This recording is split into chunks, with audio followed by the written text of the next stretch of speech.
Friends, welcome to let's achieve net JRF में आपका स्वागत है।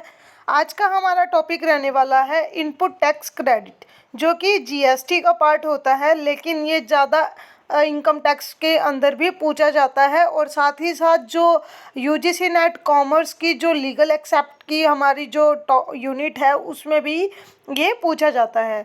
तो ये लास्ट एक साल में 2 बार एग्ज़ाम होते हैं। तो जो शिफ्ट होती हैं उनमें 4 शिफ्ट में एग्ज़ाम हुआ है, तो उन शिफ्ट में ये देखा गया है इनपुट टैक्स क्रेडिट से रिलेटेड जो क्वेश्चन है वो देखने को मिलते हैं। तो हमारी आज की वीडियो इससे ही रिलेटेड रहने वाली है, इनपुट टैक्स क्रेडिट से रिलेटेड। मैं आपको एक इन्फॉर्मेशन और देना चाहती हूँ। हमारे चैनल पर अभी एफएम से रिलेटेड, एफएम मतलब फाइनेंशियल मैनेजमेंट से रिलेटेड पूरी कंप्लीट वीडियो, जिसके अंदर पूरा सिलेबस जो भी फाइनेंशियल मैनेजमेंट का होता है, साथ ही साथ जो भी क्वेश्चन यूजीसी नेट के एग्ज़ाम में आते हैं फाइनेंशियल मैनेजमेंट से रिलेटेड, जो भी पीवाईक्यूज बनते हैं, उनकी पूरी डिटेल से वीडियो एक आने वाली है। तो आप ज़्यादा से ज़्यादा वीडियो को लाइक कीजिए और चैनल को सब्सक्राइब कीजिए और वीडियो को शेयर कीजिए, ताकि एंगेजमेंट ज़्यादा इंक्रीज़ हो और मैं अच्छे से वीडियो आपके साथ शेयर कर सकूं। मेरा मोटिव यही है, मैं हर यूनिट की आपको एक डिटेल कंबाइंड वीडियो प्रोवाइड करवाऊं, ताकि जो बच्चे बिगनर हैं, जो नए बच्चे हैं, जो जिनको सिलेबस की नॉलेज तो होती है, लेकिन उनको जो कंटेंट है, जो फ्री कंटेंट होता है, जो उनको पूरा कंप्लीट एक जगह पर नहीं मिल पाता, उनको वो थोड़ी थोड़ी वीडियोस को देखना पड़ता है, कहीं कहीं सर्च करना पड़ता है, जिससे जो उनका टाइम है वो काफ़ी कंज्यूम होता है। लेकिन अब मैं आपको ऐसी वीडियो प्रोवाइड करवाने वाली हूँ जल्दी, जिससे आपका जो टाइम है वो डिक्रीज़ हो जाएगा। और ये वीडियो उन बच्चों के लिए भी रहने वाली है जो पुराने हैं, जो सीखना चाहते हैं, नए टॉपिक को देखना चाहते हैं, नए टॉपिक किस तरह पूछे गए हैं, उनके लिए भी रहेगी। तो हम स्टार्ट करते हैं आज का टॉपिक, इनपुट टैक्स क्रेडिट क्या है। इनपुट टैक्स क्रेडिट हमारा जीएसटी का पार्ट है। तो इसको समझने से पहले थोड़ा जीएसटी को समझते हैं, कैसे सप्लाई चेन चलती है, कैसे मैन्युफैक्चर रिटेलर कैसे चलती है। जो मैन्युफैक्चर होता है वो पहले रॉ मटेरियल परचेज करता है, फिर उसके बाद वो अपने सामान को बनाता है या उसको कुछ ना कुछ उसकी फॉर्म में चेंज करता है। जब वो उसकी फॉर्म में चेंज करता है, तो वो जो जिस कॉस्ट पे उसने रॉ मटेरियल ख़रीदा था, उसमें वो अपना प्रॉफिट ऐड करके उसको बाद में सेल करता है। जब वो सेल करता है तो उसको कुछ ना कुछ आउटपुट मिलता है। आउटपुट मतलब वो कुछ सामान जो सेल कर रहा है, उस सेल करे हुए चीज़ पर उसने कुछ ना कुछ ऐड किया है, और ऐड करने के बाद उसको आउटपुट मिला है। जो उसने रॉ मटेरियल ख़रीदा है वो उसका हो गया इनपुट, और जो वो सेल कर रहा है वो उसका हो गया आउटपुट। जो वो आउटपुट सेल कर रहा है तो उस पर वो जीएसटी अपने पास लेता है। जब वो अपनी जो सामान है उसको सेल करेगा रिटेलर को, तो जो रिटेलर है, रिटेलर के ऊपर जाएगा जीएसटी, लेकिन जो मैन्युफैक्चर है वो रिसीव करेगा जीएसटी को। रिसीव करने के बाद वो जो अपना इनपुट वाला जो सामान है, उसमें से अपना जो उसने इनपुट में जीएसटी पे किया है, वो अपना लेस करके वो अपना जीएसटी पे कर देगा। हमारा जो पूरा इनपुट टैक्स क्रेडिट है वो इसके ऊपर ही चलता है, क्योंकि जब वो इनपुट सामान के ऊपर जीएसटी पे करता है और जो वो आउटपुट के ऊपर जीएसटी को होल्ड करता है, रिसीव करता है, तो इन दोनों के बीच में डिफरेंस होता है। डिफरेंस कैसे होता है? क्योंकि उसमें प्रॉफिट ऐड होता है। जब वो एक तरफ से रिसीव कर रहा है, एक तरफ से पे कर रहा है, तो जो उसके बीच का डिफरेंस है वो उसकी क्या हो जाएगी? उसकी हो जाएगी टैक्स लायबिलिटी। यही हमारा इनपुट टैक्स क्रेडिट का पूरा फंडा है। इनपुट टैक्स क्रेडिट के बारे में पढ़ते हैं क्या होता है। Input tax have been defined in section 257 of CGST and SGST। जो हमारा इनपुट टैक्स है वो सेक्शन 2 की सब सेक्शन 57 में दिया गया है, CGST और SGST के अंदर। Input tax is related to a taxable person, means the IGST and CGST, IGST and SGST।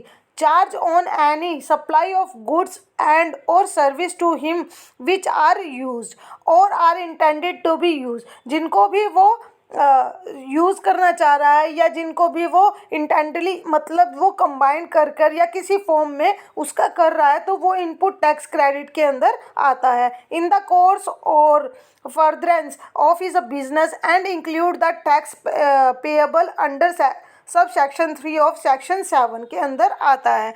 It implies that input tax consistent of IGST and CGST in CGST act and IGST SGST in SGST act.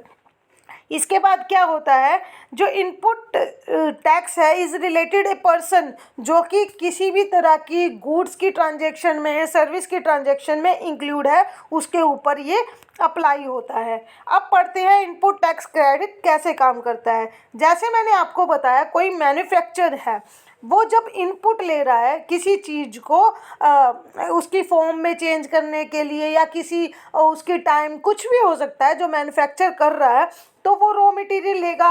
तो जो raw material लेगा वो उसके लिए input होगा। तो उसने raw material लिया A, B और C से। टैक्स पेड ऑन परचेज, जब उसने A से रॉ मटेरियल लिया तो उसने 50 रुपये का टैक्स पे किया। जब उसने B से लिया तो उसने 100 रुपये का टैक्स पे किया। जब उसने C से लिया तो उसने 150 रुपीज़ का टैक्स पे किया। अब आते हैं आउटपुट के ऊपर। जब उसने अपना सामान मैन्युफैक्चर कर लिया, उसके बाद जब वो सेल करेगा उसको हम क्या बोलेंगे, output. Tax have been paid by manufacture, जब जो टैक्स है वो पेड किया मैन्युफैक्चर ने परचेजिंग के टाइम पे, मतलब इनपुट के टाइम पे, वो कितना हुआ 50, 100 और 150, ये कंबाइन कर कर हमारा क्या हुआ 300। और जब उसने टैक्स पेड किया ऑन परचेज ऑफ ए, मतलब जब उसने क्या किया, जो आउटपुट के, ये थोड़ा मिसप्रिंट हुआ है, जो आउटपुट के टाइम पर उसने रिसीव किया वो क्या हुआ 350 उसने रिसीव किया। टोटल मिलाकर उसने रिसीव किया 350 और उसने पे किया 300। तो उसकी जो लायबिलिटी होगी टैक्स की वो क्या होगी 50, क्योंकि उसकी जो टैक्स लायबिलिटी होगी पे करने की वो होगी 50, क्योंकि जो आउटपुट और इनपुट का रिसीव और पे का जो डिफरेंस होगा वो उसकी होगी tax liability. What is ITC मतलब इनपुट टैक्स क्रेडिट, मतलब टैक्स ऑन सेल क्या होगा, आउटपुट GST।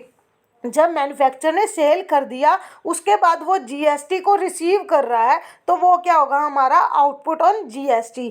फिर जब वो परचेज के टाइम पर कोई एक्सपेंसेस होगा, मशीनरी होगी या परचेज होगा, वो क्या होगा इनपुट के अंदर आएगा। जब हम टैक्स ऑन सेल में से लेस कर देंगे इनपुट GST को, तो हमारे पास या तो हमारे पास GST पेबल आगा, जिसको हम GST क्रेडिट भी बोल देंगे, जो हमारा होगा बैलेंस इनपुट टैक्स क्रेडिट, जिसको हम बाद में यूटिलाइज करेंगे अलग अलग तरीके से। उसको कैसे यूटिलाइज करते हैं उसके बारे में भी हम इसी वीडियो में पढ़ेंगे। जैसे जो स्टेट वाइज ट्रांजैक्शन होती है, जैसे transaction with in the state, तो क्या होती है उसमें आगा हमारा CGST और SGST। जब इंटर स्टेट ट्रांजैक्शन होती है, इंटर स्टेट ट्रांजैक्शन मीन्स एक स्टेट से दूसरी स्टेट में माल जाता है, जैसे हरियाणा से माल चला गया उत्तर प्रदेश में, तो वो क्या होगा इंटर स्टेट ट्रांजैक्शन के अंदर आएगा, जिसमें हम लगाएंगे IGST। लेकिन जब हरियाणा से हरियाणा के बीच में माल ट्रांसफ़र हो रहा है, जैसे रोहतक से भिवानी ट्रांसफ़र हो रहा है, तो वो हमारा आएगा इंट्रा स्टेट ट्रांजैक्शन के। तो उस केस में क्या लगेगा, उस केस में 2 टैक्स लगेंगे, जिसको हम CGST और SGST की कैटेगरी के अंदर लेते हैं।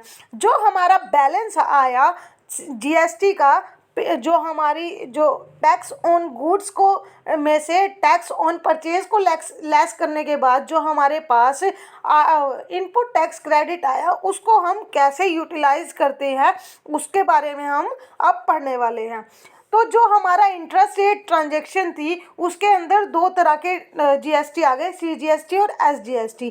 तो इसमें क्या करेंगे, जब हमारी ट्रांजैक्शन CGST के अंदर आ गई तो हम उसका यूटिलाइजेशन कैसे करेंगे। सबसे पहले CGST में से CGST को ही हम कट करेंगे, मतलब उसमें से ही उसको पे करेंगे या उसमें से ही उसको सेटल करेंगे।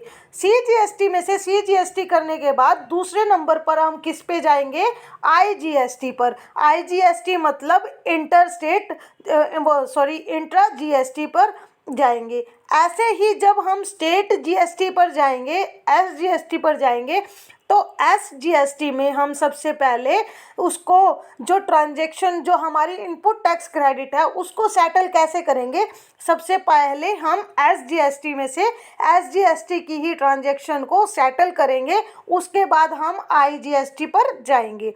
थर्ड नंबर पर आता है जो हमारी इंटर स्टेट ट्रांजैक्शन है, IGST है, उसमें हम कैसे सेटल करेंगे, उस क्रेडिट को कैसे यूटिलाइज्ड करेंगे, तो उस पे आते हैं। उसमें सबसे पहले हम IGST की को सेटल करेंगे, फिर हम आएंगे CGST पर, फिर एंड में आएंगे हम SGST पर।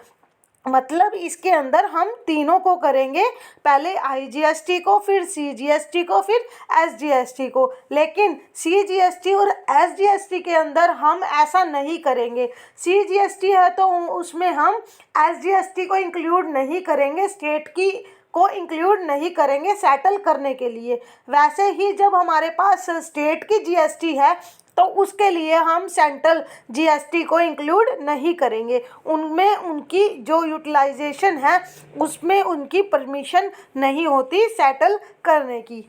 तो ये हमारा रहा शॉर्ट वीडियो जो कि हमारी इनपुट टैक्स क्रेडिट से रिलेटेड है, क्योंकि इसमें ज़्यादा डिटेल में क्वेश्चन नहीं आता। इसी तरह का क्वेश्चन देखने को मिलता है कि इनकी ट्रांजैक्शन को कैसे सेटल करते हैं, कैसे यूटिलाइज करते हैं, और इसके मीनिंग से रिलेटेड या इसकी डेफिनेशन से रिलेटेड इसी तरह का क्वेश्चन देखने को मिलता है। तो हमारी आज की वीडियो आपको अच्छी लगी है तो लाइक कीजिए और चैनल को सब्सक्राइब कीजिए, क्योंकि ऐसे ही जो नए टॉपिक्स हैं उन पर आपको शॉर्ट वीडियो देखने को मिलेगी। लेकिन जो बड़ी वीडियोस है, जो लेंथी वीडियोस हैं जिनमें पूरा आपको कवर करवाया जाएगा, वो भी वीडियोस आपको जल्दी ही देखने को मिलेगी। तो thank you so much videos को देखने के लिए, और जो आप अपना कमेंट जरूर करके जाना आपको वीडियो कैसी लगी, आप इसमें कुछ इम्प्रूवमेंट चाहते हो या कोई आपका टॉपिक है जो आप समझना चाहते हो, जिस पे आप डिस्कशन चाहते हो, उस पे भी आपको वीडियोस जल्दी ही देखने को मिलेगी। आप कमेंट बॉक्स में उसको बता सकते हो, उससे रिलेटेड आप कमेंट करोगे तो आपको विद इन 2 डेज़ आपको वीडियोस मिल जाएगी। तो थैंक यू सो मच।